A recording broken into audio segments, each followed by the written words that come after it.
बिस्मिल्लाहिर्रहमानिर्रहीम। Welcome back to my YouTube channel maths and physics academy. Class 12 chapter number 13 का एक और important topic study करने जा रहे हैं जिसका नाम है force on a current carrying conductor. देखिए स्टूडेंट, इससे पहले मैंने आपके लिए एक टेबल ऑफ कंटेंट बनाया था जिसमें हमने ये सारे के सारे टॉपिक एक ही लेक्चर के अंदर वन शूट में कंप्लीट कर लिए थे। ये सारा का सारा जो लेक्चर है ये it is based on the concept of magnetic field कि मैग्नेटिक फील्ड क्या होती है, मैग्नेटिक फील्ड स्ट्रेंथ क्या होती है, मैग्नेटिक फील्ड लाइंस क्या होती है, ये कौन सी क्वांटिटी है, इसकी क्या प्रॉपर्टीज़ है। मैग्नेटिक फील्ड से रिलेटेड जितना भी कॉन्सेप्ट है वन शूट के अंदर हम इस पे लेक्चर प्रिपेयर कर चुके हैं। अगर आपने नहीं देखा तो इस वीडियो पर जाके आप अपना कॉन्सेप्ट क्लियर करवा सकते हैं। इसी के साथ आज का जो हमारा टॉपिक है वो है force on a current carrying conductor. इस टॉपिक के अंदर आप क्या सीखेंगे बच्चे? सबसे पहले कि करंट कैरिंग वायर क्या होती है, करंट कैरिंग वायर के ऊपर जो फोर्स होती है वो क्या होती है, फोर्स की वैल्यू मैक्सिमम कब होगी, फोर्स की वैल्यू मिनिमम क्या कब होगी, इस फोर्स की डायरेक्शन हम कैसे फाइंड कर सकते हैं, और मैग्नेटिक फील्ड का यूनिट क्या है। ये सारे के सारे टॉपिक वन बाय वन आज हम इस लेक्चर के अंदर कवर करेंगे। सो वीडियो स्टार्ट करने से पहले मेरी आपसे रिक्वेस्ट है कि चैनल को सब्सक्राइब करें, बेल आइकन को प्रेस करें ताकि मेरी हर नई आने वाली वीडियो आप तक सबसे पहले पहुंच सके। चलिए स्टार्ट करते हैं आज का lecture, force on a current carrying conductor. देखिए बच्चे, force on a current carrying conductor में असल में आप इसका सिनेरियो समझे कि इसमें होता क्या है। सबसे पहले हम एक करंट कैरिंग वायर लेते हैं। करंट कैरिंग वायर को आप करंट कैरिंग कंडक्टर भी कह सकते हैं, सो इसमें आपने कंफ्यूज नहीं होना। करंट कैरिंग वायर या करंट कैरिंग कंडक्टर से क्या मतलब है कि ऐसा कंडक्टर जिसके अंदर करंट फ्लो कर रहा हो, ऐसा वायर जिसके अंदर करंट फ्लो कर रहा हो उसको हम लोग करंट कैरिंग वायर कहते हैं। अब उस वायर का, जैसे फॉर एग्जांपल ये एक वायर है, ठीक है, इस वायर के अंदर करंट फ्लो कर रहा है तो इसलिए इसको मैं करंट कैरिंग वायर कहूंगी। क्लियर है? अब इस वायर को हमने इस तरीके से रख लिया है, ठीक है, किस तरीके से, इस तरीके से हमने इसको रख दिया है और इधर हम लोग मैग्नेटिक फील्ड देखना चाहते हैं कि इस जगह से ये जो करंट ऐसे फ्लो कर रहा है उस करंट की वजह से जो मैग्नेटिक फील्ड प्रोड्यूस होती है वो हम देखना चाह रहे हैं। दूसरी बात यह है कि अगर इसी करंट कैरिंग वायर को मैं एक एक्सटर्नल मैग्नेटिक फील्ड में रख दूं तब क्या होगा, तब कोई फोर्स लगेगी या नहीं लगेगी, अगर लगेगी तो उस फोर्स की क्या वैल्यू होगी, वो सारी की सारी हमने कैलकुलेशन करनी है। तो पहली चीज तो आप ये देख लें कि वायर को हमने इस तरीके से रखा हुआ है, ठीक है, इस तरीके से आपने इस वायर को कुछ रखना है और हम इसकी इस जगह को स्टडी कर रहे हैं। क्लियर है? एक मेन कॉन्सेप्ट जो इसमें इस टॉपिक में इस्तेमाल होने वाला है वो ये है कि चेंजिंग करंट की वजह से मैग्नेटिक फील्ड प्रोड्यूस होगी, ठीक है, मैग्नेटिक फील्ड प्रोड्यूस होगी। अगर किसी वायर के अंदर करंट कंटिन्यूअसली चेंज हो रहा है तो वहां पर मैग्नेटिक फील्ड प्रोड्यूस हो जाती है। उस मैग्नेटिक फील्ड की डायरेक्शन फिर आप राइट हैंड रूल से फाइंड कर सकते हैं। राइट हैंड रूल आपको ये कहता है कि अपने राइट हैंड की फिंगर्स को कर्ल करें in the direction of magnetic field and thumb will give the direction of current. इसको हमने लास्ट लेक्चर में देखा था। तो ये चीज बेटे आप याद रखिए कि जब भी चेंजिंग करंट होगा तो वो आपको मैग्नेटिक फील्ड प्रोड्यूस करके देगा। अब हमारे केस में हमने एक करंट कैरिंग वायर लिया है। इस करंट कैरिंग वायर के अंदर करंट की वैल्यू चेंज हो रही है। अब करंट की वैल्यू अगर चेंज हो रही है तो इसके अंदर मैग्नेटिक फील्ड प्रोड्यूस हो जाएगा। तो हम लिख सकते हैं कि consider a current carrying wire pointing magnetic field into the page. एक चीज याद रखिए कि अगर इनटू द पेज है तो हम लोग क्रॉस इस्तेमाल करते हैं, इसका मतलब है कि मैग्नेटिक फील्ड की डायरेक्शन इनटू द पेज है, ठीक है। अगर आउट ऑफ द पेज है तो उसके लिए हम लोग डॉट इस्तेमाल करते हैं, ठीक है, आउट ऑफ द पेज। अब क्या होगा कि this current carrying wire is placed in external magnetic field. पहले क्या हुआ, इस वायर के अंदर करंट फ्लो हो रहा है, चेंजिंग करंट की वजह से इसके अंदर खुद ब खुद मैग्नेटिक फील्ड प्रोड्यूस हो जाएगी। उस मैग्नेटिक फील्ड की डायरेक्शन इनटू द पेज है, क्लियर हो गया।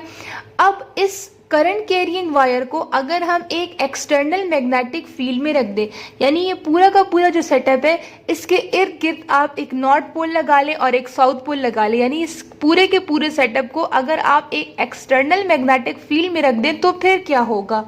The magnetic field of current carrying wire and external magnetic field interact resulting in a force F। क्या होगा कि इस करंट कैरियंग वायर की जो अपनी मैग्नेटिक फील्ड है जो कि चेंजिंग करंट की वजह से प्रोड्यूस हुई है, और एक्सटर्नल मैग्नेटिक फील्ड की जो मैग्नेटिक फील्ड होगी, वो दोनों के दोनों मैग्नेटिक फील्ड आपस में इंटरेक्शन करेंगे और उस इंटरेक्शन की वजह से एक रिजल्टेंट फोर्स जनरेट हो जाएगी। इस पूरे कंडक्टर के ऊपर एक फोर्स लगना शुरू हो जाएगी। कैसे शुरू हो जाएगी उसको हम स्टडी करेंगे आने वाले सेक्शंस के अंदर। आपके पास डायग्राम है, इस डायग्राम को अगर आप देखिए, इसको मैं थोड़ा जूम कर देती हूँ, ठीक है। अब अगर आप इस डायग्राम पे फोकस करें तो ये वही का वही सेटअप है जो कि हमने लास्ट सेक्शन में देखा, और उस पूरे करंट कैरियंग वायर को मैंने एक एक्सटर्नल मैग्नेटिक फील्ड में रख दिया। ये एक्सटर्नल मैग्नेटिक फील्ड का नॉर्थ पोल है, ये एक्सटर्नल मैग्नेटिक फील्ड का साउथ पोल है। आपको पता है कि मैग्नेटिक फील्ड लाइंस नॉर्थ से ओरिजिनेट होती हैं और साउथ पे टर्मिनेट होती हैं। तो इस एक्सटर्नल मैग्नेट की जो मैग्नेटिक फील्ड लाइंस होंगी ये from north to south pole होंगी, जो कि आपको ब्लैक मार्कर से नजर आ रही हैं। अब अगर आप यहाँ फोकस करें तो यहाँ पे जो करंट कैरियंग वायर है उसके मैग्नेटिक फील्ड की डायरेक्शन भी इस साइड पर है, और जो एक्सटर्नल मैग्नेटिक फील्ड की डायरेक्शन है वो भी इस साइड पर है। चूंकि दोनों की डायरेक्शन सेम है तो इस वजह से यहाँ पर स्ट्रॉन्ग मैग्नेटिक फील्ड प्रोड्यूस हो जाएगी, ठीक है। External magnetic field and magnetic field of the wire, current carrying wire is in the same direction। इस साइड पे ये अपवर्ड, इस पोर्शन में दोनों की डायरेक्शन सेम है, तो इसलिए यहाँ पे जो मैग्नेटिक फील्ड की स्ट्रेंथ होगी वो स्ट्रॉन्ग होगी। लेकिन अगर आप डाउनवर्ड के केस में देखें तो डाउनवर्ड में जो आपका करंट कैरियंग वायर है उसमें मैग्नेटिक फील्ड की डायरेक्शन इस साइड पर है, जबकि ये जो एक्सटर्नल मैग्नेटिक फील्ड है उसमें करंट की डायरेक्शन, मैग्नेटिक फील्ड लाइंस की डायरेक्शन इस साइड पर है। ये देखिए मैग्नेटिक फील्ड लाइंस की डायरेक्शन इस साइड पर है, लेकिन ये जो हमारा करंट कैरियंग वायर है इसमें मैग्नेटिक फील्ड की डायरेक्शन उस साइड पर है। दोनों की डायरेक्शन ऑपोजिट है, यानी कि यहाँ पे जो मैग्नेटिक फील्ड की स्ट्रेंथ होगी वो वीक होगी, क्योंकि एक्सटर्नल मैग्नेटिक फील्ड और magnetic field of the current carrying wire are in opposite direction. तो यहाँ पे जो नेट होगा वो वीक मैग्नेटिक फील्ड होगा, और ऊपर स्ट्रॉन्ग भी क्यों है? क्योंकि external magnetic field and magnetic field of the current carrying wire are in the same direction. जब सेम डायरेक्शन में होंगे तो स्ट्रॉन्ग मैग्नेटिक फील्ड होगी, जब ऑपोजिट डायरेक्शन में होंगे तो वीक मैग्नेटिक फील्ड होगी। अब अगर आप देखें तो कंडक्टर के ऊपर साइड पे स्ट्रॉन्ग मैग्नेटिक फील्ड लग रही है और कंडक्टर के नीचे साइड पे वीक मैग्नेटिक फील्ड लग रही है। तो ये जो दोनों साइड्स पे डिफरेंस आ रहा है in the strength of the magnetic field, इसकी वजह से यहाँ एक फोर्स जनरेट हो जाएगी जिसको हम लोग मैग्नेटिक फोर्स कहते हैं। क्लियर हो गया? एक दफा फिर समझाती हूँ। कंडक्टर की ऊपर वाली साइड पे स्ट्रॉन्ग मैग्नेटिक फील्ड लग रही है। क्यों? क्योंकि एक्सटर्नल मैग्नेटिक फील्ड और magnetic field of the current carrying wire are in the same direction, जबकि कंडक्टर की लो साइड पे या दूसरी साइड पे वीक मैग्नेटिक फील्ड लग रही है। क्यों? क्योंकि magnetic field lines of external magnet and magnetic field of the current carrying wire are in opposite direction. पूरे के पूरे कंडक्टर पे एक साइड पे स्ट्रॉन्ग मैग्नेटिक फील्ड है और एक साइड पे वीक मैग्नेटिक फील्ड है। इस दोनों मैग्नेटिक फील्ड के दरमियान जो डिफरेंस आ रहा है, इस डिफरेंस की वजह से पूरे कंडक्टर के ऊपर एक फोर्स लगना शुरू हो जाएगी जिसको हम लोग मैग्नेटिक फोर्स का नाम देते हैं। उस मैग्नेटिक फोर्स की वैल्यू कैसे कैलकुलेट करेंगे, इसको हम स्टार्ट करेंगे थ्योरी से। The strength of interaction of external magnetic field and magnetic field of current carrying wire is high at the top and low at the bottom। यानी कि जो मैग्नेटिक फील्ड की स्ट्रेंथ है वो टॉप पे strong है और बॉटम पे वीक है। रीजन मैंने आपको बता दिया कि वो क्यों स्ट्रॉन्ग है और क्यों वीक है। External push is required, so magnetic force acts on the current carrying conductor from stronger to weaker region। दोनों साइड पे करंट कैरिंग वायर की दोनों साइड पे ऑपोजिट मैग्नेटिक फील्ड्स है, एक स्ट्रांग है एक वीक है, तो इस डिफरेंस की वजह से पूरे के पूरे कंडक्टर पे एक फोर्स लगना शुरू हो जाएगी और उस फोर्स को हम लोग मैग्नेटिक फोर्स कहते हैं। This force depends on the current and length of the wire. इस कंडक्टर के अंदर जो करंट फ्लो कर रहा है और इस कंडक्टिंग वायर की जो लेंथ है, तो ये जो आपकी फोर्स जनरेट होती है ये डिपेंड करता है इस कंडक्टर के अंदर फ्लो होने वाला करंट और इसकी लेंथ कितनी है, लेंथ एंड करंट पे डिपेंड करता है। F is directly proportional to IL where I is the current and L is the length of the wire। Proportionality का साइन हटाएंगे तो एक कांस्टेंट लगेगा। इस केस में जो आपका कांस्टेंट है that is B, so F equals to ILB, जहां पे B क्या है, B एक कांस्टेंट है और इसको हम लोग मैग्नेटिक इंडक्शन कहते हैं, where B is a constant and is known as magnetic induction. अब अगर हम वायर को कुछ एंगल पे रख दें, ठीक है, यानी आप ऐसे ही ना रखो, इस वायर को मैं मैग्नेटिक फील्ड के अंदर सर्टेन एंगल पे रख दूं, तो तब आपके पास मैग्नेटिक फोर्स का जो फॉर्मूला होगा वो कुछ इस तरह से होगा कि if wire is placed at some angle theta with it then F equals to ILB sine theta. और अगर हम इसको वेक्टर फॉर्म में लिखें तो साइन थीटा को हटा के इधर क्रॉस आ जाएगा और अगर आप क्रॉस रिमूव करोगे तो वापस आपके पास साइन थीटा आ जाएगा। ये वो वेक्टर प्रोडक्ट है। फॉर एग्जाम्पल A और B दो वेक्टर्स हैं और उसका मैंने क्रॉस प्रोडक्ट ले लिया। अगर मैं इसका क्रॉस हटाऊंगी तो ये वापस मुझे AB साइन थीटा देंगे, लेकिन अगर मैं साइन थीटा हटाऊं तो ये वापस मुझे ये टर्म्स देंगे। तो वैसे ही अगर हम साइन थीटा नहीं लगाते तो हम क्रॉस लगाएंगे और अगर क्रॉस हटाएंगे तो वापस से साइन थीटा लगेगा।